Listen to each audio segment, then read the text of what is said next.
Yo mga men, happy Monday sa lahat. Try natin tong natto. Kung tawagin dito sa Japan, natto, superfood. Isa sa kinakain ng Hapon. Masarap daw to, sabi. Sa mga napanood ko, may mga nagsasabi, amoy panis, pero masarap. Tapos, amoy paa, pero masarap. Try natin. Buksan natin mga men. Nilalagyan siya ng itlog. Wala tayong kanin eh. Ito lang muna. Tingnan natin kung legit. Uy. Meron siyang kasamang soy sauce mga men.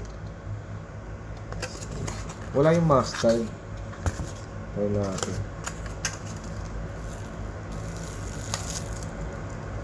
Ayan. Ayan yun mga men. Ayan. Fermented soybeans. Marami rin benefit sa katawan to mga men. Kaya siguro mahaba ang buhay ng mga Japanese. Try natin. Diba? Walang masama. Lagyan rin ng toyo. Toyo nila. Dahil may toyo sila.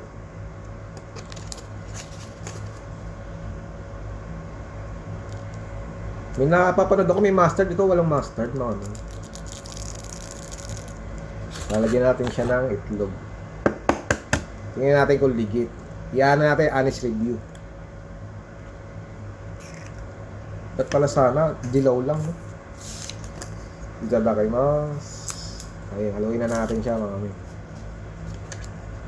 Ayun lang.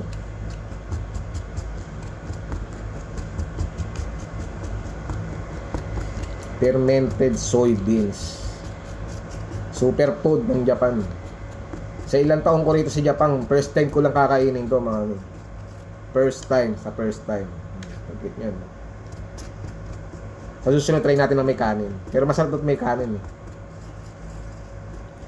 Dapat pala sana yung dilaw lang nilagay. Sunod. Bagkit to. Kain.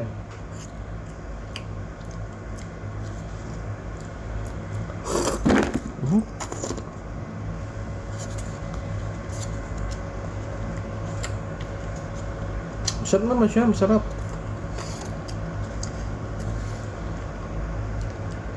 Malagkit lang talaga. Masarap.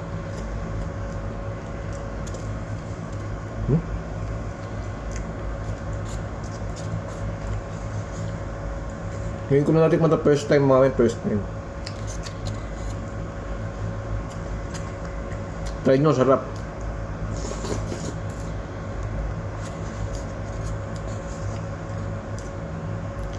Wala naman siyang amoy, masarap siya.